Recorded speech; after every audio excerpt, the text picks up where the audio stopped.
Welcome to my YouTube channel scientific break make miracle with science. तर आजच्या लेक्चरमध्ये आपण पाहणार आहोत कार्बन कंपाऊंड पार्ट 1. तर यामध्ये आपण पाहणार आहोत की कार्बनमध्ये कोणकोणते बॉन्ड प्रेझेंट असतात, म्हणजे single bond, double bond, triple bond, saturated hydrocarbon, unsaturated hydrocarbon, functional group, characteristics of carbon, homologous series. हा पार्ट आपण या पार्ट 1 मध्ये कव्हर करणार आहोत. तर आपण पाहूयात मग. तर कार्बन कंपाऊंड म्हणलं की महत्वाचा आहे हा कंपाऊंड. कार्बनचा जो कंपाऊंड आहे तो ऑर्गॅनिक केमिस्ट्रीमध्ये एकदम मास्टर आहे, एकदम महत्वाचा कंपाऊंड आहे. तर all compound having carbon as a constituent element are called as organic compound. म्हणजे ज्या ज्या कंपाऊंड मध्ये कार्बन हा एक महत्वाचा एलिमेंट असतो, कमी किंवा जास्त प्रमाणात, पण हा एक महत्वाचा एलिमेंट असतो, तेव्हा त्याला म्हणायचं ऑर्गॅनिक कंपाऊंड. आणि ज्या कंपाऊंड्स मध्ये कार्बन हा एलिमेंट नसतो त्याला म्हणायचं इनऑर्गॅनिक कंपाऊंड. आता कार्बन असतो म्हणजे कार्बन डायऑक्साईड, कार्बन मोनॉक्साईड, हे सगळे काय आहेत? Organic compound. पण आता कार्बाइड सॉल्ट्स म्हणजे बायकार्बोनेट, कार्बोनेट सॉल्ट, यामध्ये कार्बन हा कॉन्स्टिट्युएंट एलिमेंट असतो, परंतु हे ऑर्गॅनिक नसतात, हे असतात इनऑर्गॅनिक. हे एक्सेप्शन आहे की हे जे साल्ट्स असतात ते इनऑर्गॅनिक कंपाऊंड ऑफ कार्बन असतात. म्हणजे ज्या ज्या कंपाऊंड मध्ये कार्बन प्रेझेंट असतो त्याला म्हणायचं ऑर्गॅनिक कंपाऊंड, आणि ज्यांच्यामध्ये नसतो त्याला म्हणायचं इनऑर्गॅनिक कंपाऊंड. पण साल्ट हे त्याचं एक्सेप्शन्स आहे. हा इसेन्शियल एलिमेंट आहे, कार्बन हा एक इसेन्शियल एलिमेंट आहे ऑर्गॅनिक कंपाऊंड मधला. न आता कार्बन कंपाऊंड म्हटलं की त्याच्या काही काही प्रॉपर्टीज आल्या. आता मेल्टिंग अँड बॉइलिंग पॉइंट. तर मेल्टिंग अँड बॉइलिंग पॉइंट हा कार्बन कंपाऊंडचा लेस दॅन 300 डिग्री सेल्सिअस असतो. म्हणजे 300 डिग्री सेल्सिअस पेक्षा मेल्टिंग आणि बॉइलिंग पॉइंट कमी असतो. म्हणजे जर आपण 300 डिग्री सेल्सिअस ला कार्बन कंपाऊंडला दिली तर तो कार्बन कंपाऊंड काय होतो की तो मेल्ट होतो किंवा तो बॉईल होतो. म्हणजे त्यांच्यातला इंटरमॉलिक्युलर फोर्स कसा असणार आहे? वीक असणार आहे. तर इंटरमॉलिक्युलर फोर्स म्हणजे काय असतो? आता हा एक कार्बन ॲटम आहे, हा एक कार्बन ॲटम आहे, कार्बन कंपाऊंड आहे, एक असं एक कार्बन कंपाऊंड आहे. त्या कार्बन कंपाऊंड मध्ये 2 ॲटम आहेत. तर हे दोघं एकमेकांना इंटरमॉलिक्युलर फोर्सेसने जोडले असतात. मग जेवढा इंटरमॉलिक्युलर फोर्स जास्त, इंटरमॉलिक्युलर फोर्स म्हणजे या दोघांतली मैत्री असल्यासारखे असते. जेवढी मैत्री जास्त तेवढी ते तोडण्यासाठी आपल्याला जास्त फोर्स अप्लाय करावा लागतो. तसं जेवढा इंटरमॉलिक्युलर फोर्स जास्त, जेवढा ह्या दोघांमधला फोर्स जास्त, तितका आपल्याला बाहेरून फोर्स म्हणजेच मेल्टिंग आणि बॉइलिंग पॉईंटसाठी जे ते टेम्परेचर लागतं ते तितकं जास्त द्यावं लागतं. इथं आपल्याला बिलो 300 डिग्री सेल्सिअस म्हणलं मेल्टिंग अँड बॉइलिंग पॉईंट, म्हणजे त्यांचा इंटरमॉलिक्युलर फोर्स काय असणार आहे? वीक असणार आहे. Now conductance of electricity. Electricity conduct होण्यासाठी आयन प्रोड्यूस झाले पाहिजेत, पण ह्या कार्बन कंपाऊंड मध्ये आयन प्रोड्यूस होत नाहीत, म्हणून हे काय आहे? बॅड कंडक्टर आहे. Bad conductor of electricity. हे काय आहे? Bad conductor of electricity. Now valency म्हणजे काय? आता एखादा कंपाऊंड आहे हा, तर कंपाऊंड भोवती शेल असतात, ऑर्बिट्स असतात, शेल और ऑर्बिट. तर ह्यांच्या ऑर्बिटला सॅटिस्फाय करण्यासाठी तेवढे त्यांच्यात इलेक्ट्रॉन असले पाहिजे. तर पहिल्या शेलला सॅटिस्फाय फुल करण्यासाठी 2 हवेत, दुसऱ्याला 8, तिसऱ्याला पण 8, असं म्हणजे कॅपॅसिटी, म्हणजे तेवढी कॅपॅसिटी तिथे असेल तर तो जो काही मॉलिक्यूल आहे, जो काही ॲटम आहे, कंपाऊंड आहे, तो काय होतो? स्टेबल होतो. तो काय होतो? स्टेबल होतो. हा जो ॲटम आहे तो काय होतो? स्टेबल होतो. तर त्याच्या पहिल्या ऑर्बिटमध्ये लागतात 2, दुसऱ्या ऑर्बिटमध्ये 8 आणि तिसऱ्या ऑर्बिटमध्ये लागतात 8. मग ते स्टेबल होतात आणि ते काय होतात? नोबल गॅस होतात. मग ते इनॅक्टिव्ह राहतात, जास्त त्यांनी रिॲक्शन मध्ये सहभाग घेत नाहीत. कारण का? तर त्यांची भूक भागली आहे इथं, त्यांचे सगळं जे आहे ते फुलफिलमेंट झाले आहे. त्याच्यामुळं हे असे जे काही असतात ते बिलकुल रिॲक्शन मध्ये भाग घेत नाहीत. आता हा कार्बन, आपला कार्बन आहे, तर कार्बनचा ॲटॉमिक नंबर किती आहे? 6. म्हणजे किती झालं? 2 आणि 4. 2 आणि 4. पहिली ऑर्बिट फुल्ली सॅटिस्फाईड झाली. पहिली ऑर्बिट फुल्ली सॅटिस्फाईड झाली, पण दुसऱ्या ऑर्बिटमध्ये 8 हवेत, पण आहेत किती? 4, म्हणजे आपल्याला कमतरता किती आहे 4 ची. दुसरी जी ऑर्बिट आहे कार्बन ॲटमची, दुसरी जी ऑर्बिट आहे ती सॅटिस्फाय व्हायला 8 लागतात, पण आपल्याकडे तर किती आहे 4. मग आता आपण करायचं काय? मग कार्बनकडे 3 वे आहेत. कार्बनकडे किती वे आहेत? 3 वे आहेत. पहिल्यामध्ये काय करतो कार्बन, चारीच्या चारी इलेक्ट्रॉन जे आहेत त्याच्या दुसऱ्या ऑर्बिट मधले तो देऊन टाकूयात असं म्हणतो. पहिला त्याचा वे काय की चारीच्या चारी इलेक्ट्रॉन डोनेट करायचे. पण हे डोनेट करत असताना काय होतं, जसं जसं त्याने इलेक्ट्रॉन डोनेट करत असतो तसं तसं कार्बनवर पॉझिटिव्ह चार्ज वाढतो. कार्बनवर पॉझिटिव्ह चार्ज वाढल्यामुळे एक इलेक्ट्रॉन डोनेट केला, पॉझिटिव्ह चार्ज वाढला. तो वाढलेला पॉझिटिव्ह चार्ज दुसरा इलेक्ट्रॉन डोनेट करण्यासाठी ऑब्स्टॅकल बनतो. म्हणजे एक त्याचं दुसरा इलेक्ट्रॉन जर आपल्याला डोनेट करायचा असेल तर मग जास्त एनर्जी द्यावी लागते, कारण तोपर्यंत तर कारण कार्बन ॲटम हा पॉझिटिव्ह होत असतो आणि आपल्याला निगेटिव्ह असणारा इलेक्ट्रॉन डोनेट करायचा, त्याच्यामुळे जास्त एनर्जी तिथे रिक्वायर्ड होते आणि प्लस जास्त एनर्जी रिक्वायर्ड होते आणि तो C4 प्लस ॲटम आयन बनतो, C4 प्लस. मग हा जो C4 प्लस असतो तो अनस्टेबल स्मॉल साईज असतो आणि हाय नेट चार्ज असतो, त्याच्यामुळं कार्बन हा वे ऍक्सेप्ट करत नाही. मग दुसरा वे काय की 4 इलेक्ट्रॉन ऍक्सेप्ट करायचे कुणाकडून तरी, 4 इलेक्ट्रॉन काय करायचे आपण घ्यायचे. मग 4 इलेक्ट्रॉन घेण्यासाठी जसं जसं इलेक्ट्रॉन ह्या कार्बन ॲटम मध्ये ऍड होतो तसं तसं कार्बन ॲटम वरचा निगेटिव्ह चार्ज वाढत जातो. एक इलेक्ट्रॉन आला, निगेटिव्ह चार्ज वाढला, मग तो निगेटिव्ह वाढलेला चार्ज दुसरा इलेक्ट्रॉन येण्यासाठी ऑब्स्टॅकल होतो, जास्त एनर्जी रिक्वायर्ड लागते आणि हा पुन्हा मग ॲटम आयन कोणता बनतो, C4 मायनस. मग परत C4 minus unstable small size असतो आणि हाय नेट चार्ज असतो, त्याच्यामुळे हा वे पण कार्बन घेत नाही. मग तिसरा वे आहे तो कोणता की कार्बन स्वतःचे 4 इलेक्ट्रॉन पूर्णपणे देत नाही, पूर्णपणे देऊन टाकत नाही, त्याच्या 2 ऑर्बिट ठेवतो पण 4 इलेक्ट्रॉन दुसऱ्याचे घेतो, स्वतःचे देत नाही दुसऱ्याचे पूर्णपणे घेत नाही. तो काय करतो, शेअरिंग करतो. शेअरिंग केल्यामुळे काय होतं की कार्बनचं पण जे काही ऑर्बिट आहे सेकंड ती पण फुलफिल होते आणि जो ॲटम त्याला देत आहे इलेक्ट्रॉन त्याची पण ऑर्बिट फुलफिल होते. म्हणजे ते दोघांच्याही ऑर्बिट ओव्हरलॅप होतात आणि दोघेही स्टेबल होतात, काही नेट चार्ज पण येत नाही आणि both achieving the noble configuration, stable होतात म्हणजे ते शेअर करतात. कार्बन काय करतो, त्याचे 4 इलेक्ट्रॉन दुसऱ्या ॲटमच्या इलेक्ट्रॉन सोबत शेअर करतो आणि ह्या शेअरिंग करून तो एक बॉन्ड बनवतो. शेअरिंग करून तो एक बॉन्ड बनवतो, त्याला म्हणायचं कोव्हॅलंट बॉन्ड. कार्बन कार्बन मधला बॉन्ड म्हणजे कोव्हॅलंट बॉन्ड. म्हणजे कार्बनकडे 3 वे असतात, 4 इलेक्ट्रॉन टोटली द्यायचे आणि फक्त एकच ऑर्बिट होऊन स्टेबल व्हायचं किंवा 4 इलेक्ट्रॉन घेऊन दुसरी ऑर्बिट फुलफिल करायची. परंतु या दोन्हीमध्ये काय होतं की त्यांच्यातला नेट चार्ज वाढतो आणि इलेक्ट्रॉन ऍक्सेप्ट किंवा डोनेट करण्यासाठी त्याच्यावरचा वाढलेला चार्जमुळे त्याला मोर एनर्जी लागते आणि जे C4 प्लस किंवा C4 मायनस जे काही आयन्स तयार होतात ते अनस्टेबल स्मॉल साईज आणि हाय नेट चार्ज असतात. त्याच्यामुळे कार्बन कोणता वे स्वीकारतो की तो शेअर करतो, स्वतःचे 4 इलेक्ट्रॉन पूर्णपणे देऊन टाकत नाही, तो शेअर करतो आणि शेअरिंग करून तो त्याची भूक भागवतो, म्हणजे ते त्याचे ऑर्बिट पूर्ण करून तो स्टेबल होतो, नोबल कॉन्फिगरेशन गाठतो तो. तेव्हा तो जो बॉन्ड तयार करतो त्याला काय म्हणायचं, कोव्हॅलंट बॉन्ड. शेअरिंग जो बॉन्ड तयार करतो त्याला म्हणायचं कोव्हॅलंट बॉन्ड. नाव आता कोव्हॅलंट बॉन्ड, आता इथे बघा हायड्रोजन, हायड्रोजनचा ॲटॉमिक नंबर किती आहे, 1. हायड्रोजनचा ॲटॉमिक नंबर किती आहे, 1. तर ह्या हायड्रोजनचा हा 1 इलेक्ट्रॉन आणि ह्या हायड्रोजनचा हा 1 इलेक्ट्रॉन, हे जे फ्री इलेक्ट्रॉन्स आहेत किंवा व्हॅलेन्स इलेक्ट्रॉन आहेत ते डॉट न दाखवतात, डॉट डॉट. मग हे दोघे एकत्र येतात म्हणजे हे काय करतात, शेअरिंग करतात आणि शेअरिंग केल्यानंतर हा इथे बॉन्ड तयार झाला, हा बॉन्ड जो झाला तो काय झाला, सिंगल बॉन्ड.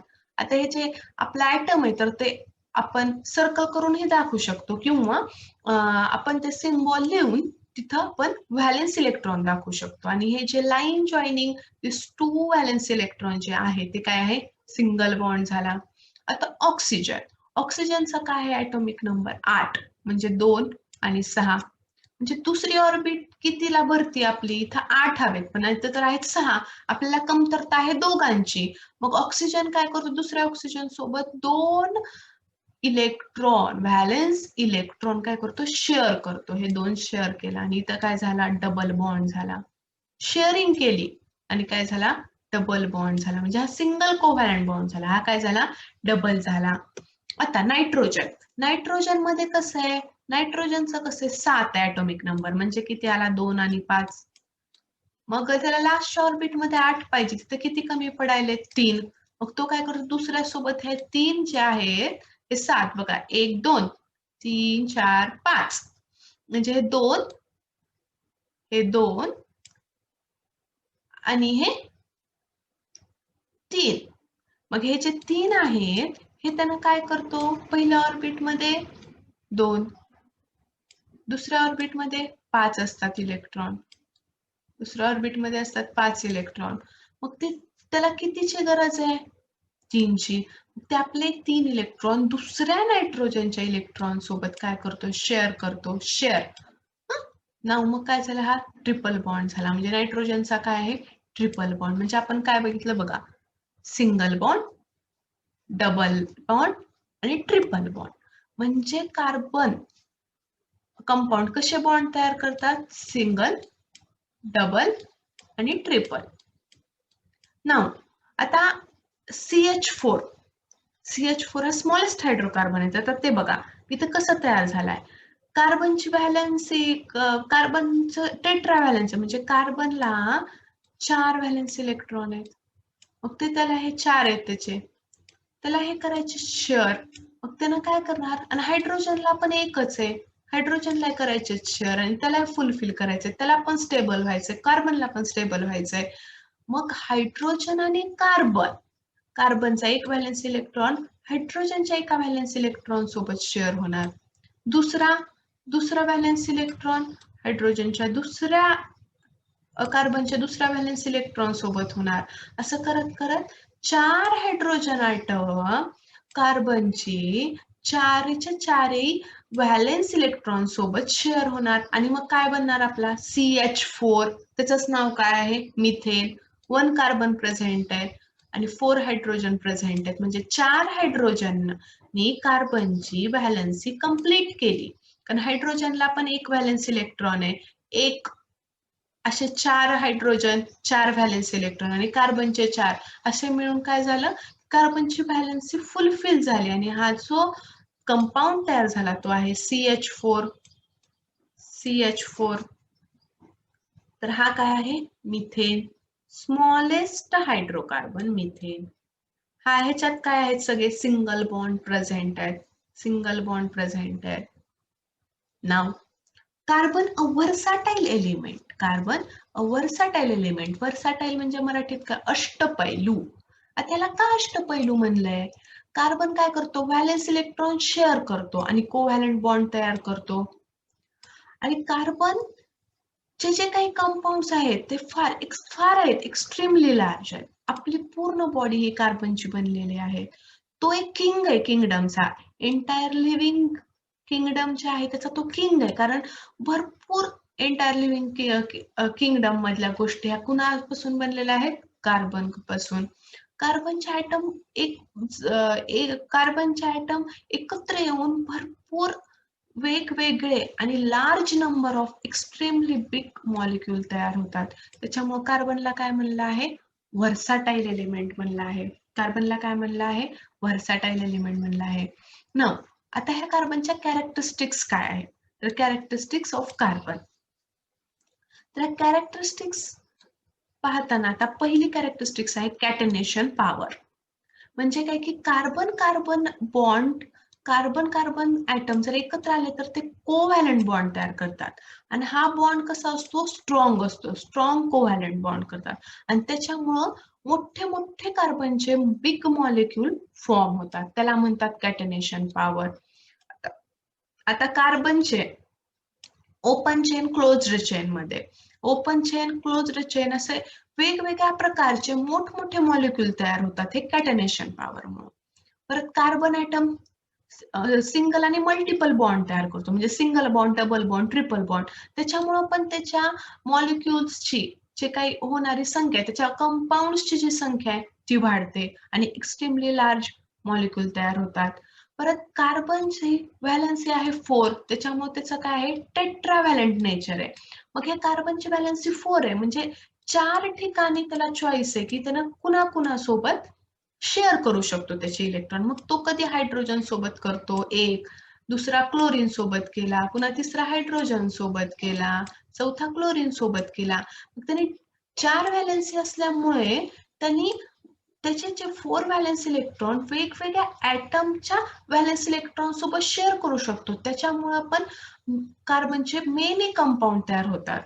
आणि चौथी आणि मेन म्हणजे आयसोमेरिझम प्रॉपर्टी आहे, ते आपण पाहणार आहोत. तर ह्या आयसोमेरिझम प्रॉपर्टीमुळे सुद्धा कार्बनचे भरपूर कंपाऊंड तयार होतात, भरपूर कंपाऊंड. म्हणजे यामुळे पूर्ण लिव्हिंग किंगडम मध्ये कार्बन कंपाऊंड हे एक्स्ट्रीमली लार्ज नंबरनी प्रेझेंट आहेत. आता हायड्रोकार्बन, हायड्रोकार्बन म्हणजे काय, नावातच आहे हायड्रोजन आणि कार्बन. म्हणजे ज्या कंपाऊंड मध्ये हायड्रोजन आणि कार्बन मेनली प्रेझेंट असतात त्याला म्हणायचं हायड्रोकार्बन. आता CH4 हा स्मॉलेस्ट हायड्रोकार्बन आहे, मिथेन. CH4 is methane. हे आपण मग अशी स्ट्रक्चर बघितलं. आता इथं दिले C2H6 चं स्ट्रक्चर. आता हे कार्बनचे 4, हायड्रोजनच्या ह्या कार्बनचे जे 4 व्हॅलेन्स आहेत त्यातले 3 हायड्रोजन सोबत झाले, 1 कार्बन सोबत झाला. आता हा 1 कार्बनचा इकडे एका कार्बन सोबत झालाय, म्हणजे पुन्हा राहिलेले 3 हायड्रोजन सोबत. म्हणजे काय झालं, C2H6. म्हणजे हा झाला इथेन, हा झाला इथेन. हे डॉट काय डिनोट करतात, व्हॅलेन्स इलेक्ट्रॉन. 1 कार्बनचा 1 हायड्रोजनचा, 1 कार्बनचा 1 हायड्रोजनचा. म्हणजे हे झालं स्ट्रक्चर कशाचं, C2H6 इथेनचं. हे पण सगळे सिंगल बॉन्डनी जोडले गेलेले आहेत, सिंगल बॉन्डनी जोडले गेलेले आहेत. आता आपण पाहूयात सॅच्युरेटेड आणि अनसॅच्युरेटेड म्हणजे काय. आता सॅच्युरेटेड कंपाऊंड म्हणजे काय आहेत, की आता कार्बनची जी व्हॅलन्सी आहे ती काय होते, व्हॅलन्सी फुलफिल होण्यासाठी, स्टेबल होण्यासाठी ते शेअर करते आणि काय करतात, बॉन्ड तयार होतो, कोव्हॅलंट बॉन्ड. मग जेव्हा हे जे बॉन्ड असतो तो सिंगल बॉन्ड असतो, म्हणजे कार्बनची व्हॅलन्सी ही satisfied by the single bond. Single बॉन्डनी जेव्हा असते तेव्हा त्याला म्हणायचं सॅच्युरेटेड हायड्रोकार्बन, त्याला म्हणायचं सॅच्युरेटेड हायड्रोकार्बन. तर सॅच्युरेटेड हायड्रोकार्बनलाच आपण काय म्हणतो, अल्केन. आणि जेव्हा कार्बनची व्हॅलन्सी ही सॅटिस्फाय होते डबल किंवा ट्रिपल बॉन्डनी, म्हणजेच मल्टिपल बॉन्डनी, म्हणजेच कार्बन कार्बन मध्ये कसा डबल बॉन्ड किंवा ट्रिपल बॉन्ड असतो, तेव्हा त्याला म्हणायचं अनसॅच्युरेटेड हायड्रोकार्बन. म्हणजेच alkyne double bond, alkyne triple bond. म्हणजे अल्किन आणि अल्काइन हे काय आहेत, अनसॅच्युरेटेड हायड्रोकार्बन्स आहेत. काय आहेत, अनसॅच्युरेटेड हायड्रोकार्बन.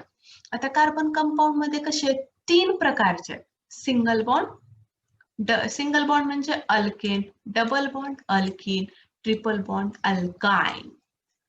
मग सिंगल बॉन्ड साठी फॉर्म्युला आहे CnH2n+2.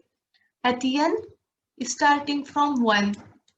आता जर आपण n इक्वल टू 1 घेतलं तर काय होतो आपला, CH4 मिथेन, हा झाला स्मॉलेस्ट. आता इथं काय आहे, अल्किन म्हणजे डबल बॉन्ड. आता डबल बॉन्ड घेण्यासाठी आपल्याला C हे 2 हवेत, कार्बन हे 2 हवेत, म्हणजे इथे n ची व्हॅल्यू स्टार्ट फ्रॉम 2. आपण इथे घेतलं C2H4 2, म्हणजे काय झाला इथं, C2 म्हणजे काय झाला, इथिन झाला. हा झाला इथिन.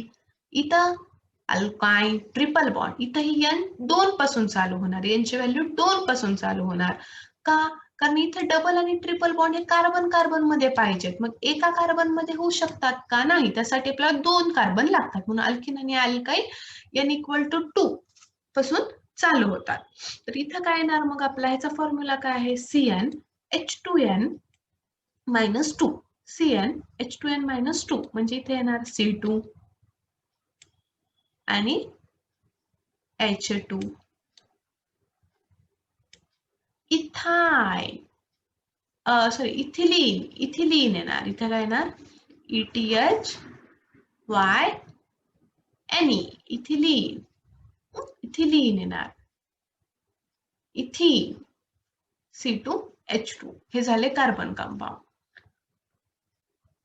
नाव आता मॉलिक्युलर फॉर्म्युला, तर इथे हे कसे आहेत, आपल्याला पॅरेंट हायड्रोकार्बन दिलेत. आता इथे 1 कार्बन म्हणजे आला हा मिथेन. मिथ हा झाला त्याचा पॅरेंट. आपण ते जेव्हा IUPAC नेम शिकणार तेव्हा ते पॅरेंट येतं. तर 1 कार्बन म्हणलं की मिथेन. आणि इथे कसं आहे, आपल्याला दिसतं की हे सगळे सिंगल बॉन्डने जोडलेले आहेत. CnH2n+2 या फॉर्म मध्ये आहेत.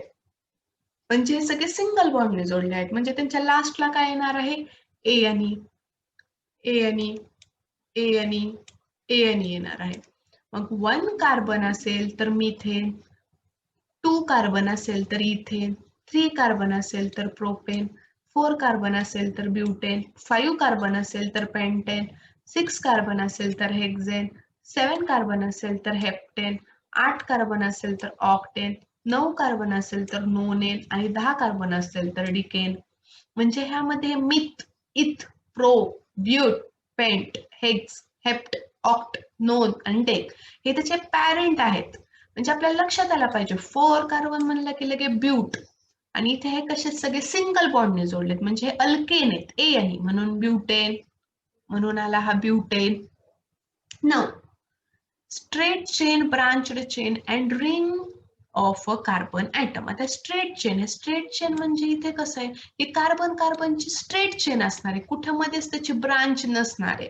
म्हणजे एका joining the carbon atom by are next to the other, म्हणजे एका कार्बन नंतर एक, एका कार्बन नंतर एक असं असणार आहे. त्याला म्हणायचं स्ट्रेट चेन. ब्रांच्ड चेन म्हणजे काय असणार आहे, की कार्बनची मध्येच ब्रांच असणार आहे, कुठून तरी कार्बन खाली वरी त्याची ब्रांच असणार आहे. रिंग म्हणजे रिंग सारखं स्ट्रक्चर, गोल स्ट्रक्चर असणार आहे. तर आता आपण पाहूयात. आता स्ट्रेट चेन हायड्रोकार्बन त्याच्यामध्ये आहेत सॅच्युरेटेड म्हणजे सिंगल बॉन्ड, अनसॅच्युरेटेड म्हणजे double or triple bond. Now straight chain propane. आता इथे बघा, इथे एका कार्बन नंतर एक कार्बन, एका कार्बन नंतर एक कार्बन जॉईन झालाय म्हणून ही स्ट्रेट आहे. इथे हे काय आहे, अनसॅच्युरेटेड हायड्रोकार्बन मध्ये कसं आहे, अनसॅच्युरेटेड हायड्रोकार्बन इथे पण स्ट्रेटच आहे पण डबल बॉन्ड आहे, इथे पण स्ट्रेटच आहे पण ट्रिपल बॉन्ड आहे. तर ट्रिपल म्हणून हे अनसॅच्युरेटेड हायड्रोकार्बन. नाव ब्रांच्ड चेन म्हणजे आता इथे दिले आयसोब्युटेन. ब्रांच्ड म्हणजे इथे ब्रांच दिसते आपल्याला, कार्बनच्या खाली कार्बन आलाय, इथे खाली ब्रांच आहे, कार्बनच्या खाली कार्बन आलाय. इथे अनसॅच्युरेटेड म्हणजे इथे डबल बॉन्ड आहे आणि ही काय टोटल ह्याची ब्रांच आहे, खाली आहे ब्रांच. नाव सायक्लिक हायड्रोकार्बन म्हणजे रिंग स्ट्रक्चर. सॅच्युरेटेडचं सगळं काय सिंगल बॉन्डने जोडलेले आहेत. सायक्लोहेक्झेन हे आहे, सायक्लोपेंटेन सगळं सिंगल बॉन्ड म्हणून सॅच्युरेटेड. आणि रिंग स्ट्रक्चर झाले, एक रिंग फॉर्म झाली आहे कार्बनची रिंग म्हणून सायक्लिक. हा आहे सायक्लोहेक्झेन. सायक्लोहेक्झेन काय आहे, सायक्लोहेक्झेन म्हणजे इथं आला डबल बॉन्ड. हे आहे benzene. It is very important structure benzene. इथे काय आहे, अल्टरनेट डबल बॉन्ड आहे, इथे इथे आणि इथे अल्टरनेट डबल बॉन्ड. ह्याचं कसं रिंग स्ट्रक्चर आहे, हे सॅच्युरेटेड हे अनसॅच्युरेटेड. ना आता मग अशी होतं कॅरेक्टरिस्टिक्स ऑफ कार्बन मध्ये, की ते आयसोमेरिझम मुळे सुद्धा कार्बनचे भरपूर कंपाऊंड तयार होतात. आता आयसोमेरिझम, स्ट्रक्चरल आयसोमेरिझम म्हणजे काय, की मॉलिक्युलर फॉर्म्युला सेम पण structure different, molecular formula same पण स्ट्रक्चर डिफरंट. आता हा ब्युटेन आहे, ब्युटेनचा आहे, तर हा स्ट्रेट आहे, राईट आहे, आणि हा ब्रांच आहे. म्हणजे मॉलिक्युलर फॉर्म्युला सेम असणार पण स्ट्रक्चर वेगवेगळे असणार, त्याच्यामुळे कार्बनचे कंपाऊंड भरपूर प्रमाणात आढळतात, भरपूर प्रमाणात. नाव इथे इथे त्यांनी ह्याचं स्ट्रक्चर दिलंय की हे स्ट्रेट आणि हे ब्रांच, पण यांचा molecular formula same, C4H10, C4H10. नाव फंक्शनल ग्रुप म्हणजे आपल्याला आता काय माहिती, की कार्बन हा टेट्राव्हॅलंट आहे, त्याच्यामुळे त्याला 4 व्हॅलेन्स इलेक्ट्रॉनची गरज असते. मग ते व्हॅलेन्स इलेक्ट्रॉन आतापर्यंत कोण फुलफिल करत होतं, हायड्रोजन. पण हायड्रोजनची जागा एखादा दुसरा ॲटम किंवा ग्रुप ऑफ ॲटम घेतो आणि कार्बनची व्हॅलन्सी सॅटिस्फाय करतो. तर तो जो काही ऍटम किंवा ग्रुप ऑफ ऍटम असतो त्याला म्हणायचं फंक्शनल ग्रुप. त्याला म्हणायचं फंक्शनल ग्रुप. म्हणजे कार्बनची व्हॅलन्सी सॅटिस्फाय करण्यासाठी हायड्रोजनच्या जागी दुसरा एखादा ऍटम किंवा ग्रुप ऑफ ऍटम जोडला जातो, त्याला काय म्हणायचं? Functional group. मग ते काय असू शकतात? ते element halogen, oxygen, nitrogen, sulphur असे वेगवेगळे ऍटम असू शकतात. त्याला म्हणायचं फंक्शनल ग्रुप. तर आता हे फंक्शनल ग्रुप त्यांनी दिले आहेत. आता हॅलोजन. हॅलोजन म्हणजे काय? Chlorine, bromine, iodine. तर त्याला काय म्हणणार आपण? Chloro, bromo, iodo. तर हे जे आहे हे कसे यूज करायचे ते आपण IUPAC नेम पार्ट 2 मध्ये पाहणार आहोत. OH म्हणजे आहे अल्कोहोल. हे झालं हॅलोजनचं. हे ऑक्सिजनचे काय आहेत? Alcohol OH, aldehyde CHO, ketone CO, carboxylic acid COOH, इथर O आणि इकडे इकडे डॅश आहे आणि इस्टर COO. पुन्हा अमाइन. नायट्रोजनचं काय आहे? नायट्रोजनचं अमाइन NH2. हे झाले फंक्शनल ग्रुप. हे झाले फंक्शनल ग्रुप. पण Now, the homologous series. The homologous series म्हणजे काय? की the series of compound formed by joining the same functional group in the place of particular hydrogen atom on the chain having sequentially increasing length called as homologous series. म्हणजे homologous series म्हणजे कार्बनची एक series आहे की त्याच्यामध्ये त्या सेरीजची length increase होत जाते पण त्याला सेम फंक्शनल ग्रुप ऍड असतो. आता हा फंक्शनल ग्रुप कुणाची जागा घेणार? एखाद्या हायड्रोजनची जागा घेणार. परंतु ही जी सेरीज असते ती सिक्वेन्शनली इन्क्रीजिंग असते. यामध्ये आता सेम फंक्शनल ग्रुप आहे त्याच्यामुळे chemical properties are very much similar कारण सेम फंक्शनल ग्रुप आहे आणि length of carbon chain different असणार आहे. लेंथ वाढत जाणार आहे. Length of carbon chain different असणार आहे. आता आपण एक्झाम्पल पाहूया. आता ही आहे होमोलॉगस सेरीज ऑफ अल्कोहोल. म्हणजे आता इथे काय म्हणलंय? Homologous series of alcohol. म्हणजे ही अल्कोहोलची सेरीज आहे. म्हणजे ह्या सेरीज मध्ये कोणता फंक्शनल ग्रुप प्रेझेंट आहे? Alcohol OH, methanol, ethanol, propanol, butanol. म्हणजे बघा इथं कसं सेम फंक्शनल ग्रुप ऍड झालाय. Same functional group. पण इथे पहिल्यांदा कार्बन 1 होता, पुन्हा 2, पुन्हा 3, पुन्हा 4 आणि सो ऑन. म्हणजे इथं कसं लेंथ वाढत गेली पण फंक्शनल ग्रुप सेम आहे त्याच्यामुळे chemical properties are similar. Now homologous series of alkene. Homologous series of alkene. Alkene मध्ये कसं आहे आता हे ethene ethene, propene, butene, pentene असे. म्हणजे ह्याच्यामध्ये कसं आहे हे अल्किनच आहे. डबल बॉन्ड म्हणजे सेम फंक्शनल ग्रुप आहे. आता फंक्शनल ग्रुप म्हणजे फक्त काही ऍटम आणि ग्रुप ऑफ ऍटमच नव्हे तर डबल बॉन्ड किंवा ट्रिपल बॉन्डला पण आपण फंक्शनल ग्रुप म्हणू शकतो जर ते त्या कंपाऊंडची प्रॉपर्टी जेव्हा फंक्शनल ग्रुप जोडल्यावर जी त्यांनी प्रॉपर्टी फॉलो करतात जर तशीच प्रॉपर्टी जर ते डबल बॉन्ड किंवा ट्रिपल बॉन्ड जोडल्यावर करत असतील तर आपण डबल किंवा ट्रिपल बॉन्डला सुद्धा फंक्शनल ग्रुप म्हणू शकतो. त्याच्यामुळं हा पण एक फंक्शनल ग्रुपच आहे. मग हा फंक्शनल ग्रुप म्हणजे काय? Double bond. तो सगळीकडे म्हणजे सेम फंक्शनल ग्रुप ऍड. आणि पहिल्यांदा इथे काय 2, 3 कार्बन, 4, 5 असंच सो ऑन होत जातं. त्याचं होमोलॉगस सिरीज मध्ये कसं आहे की एक एक कार्बन ऍड होत जातो. बरोबर आहे. म्हणजे 1 मिथिलीन युनिट गेट्स ऍडेड. म्हणजे पहिल्या सिरीजच्या पहिल्या मेंबर मध्ये CH2 युनिट ऍड होऊन दुसरा मेंबर तयार होतो. आता CH2 युनिट म्हणजे कार्बन 12 आणि हा 2 हायड्रोजन 12 आणि 2 14 म्हणजे 14 युनिटने ते वाढत जाते. कार्बनचा नंबर कितीने वाढत जातो? Increased by 1.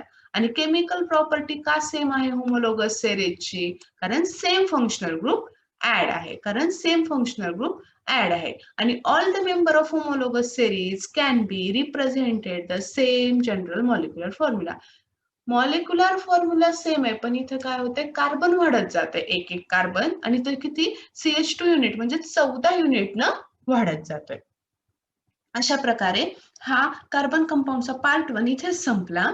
तर तुम्हाला आता पार्ट 2 मध्ये IUPAC name, nomenclature, chemical properties of carbon आणि काही कार्बनचे जे मेन कंपाऊंड आहेत ते आपण पाहूयात.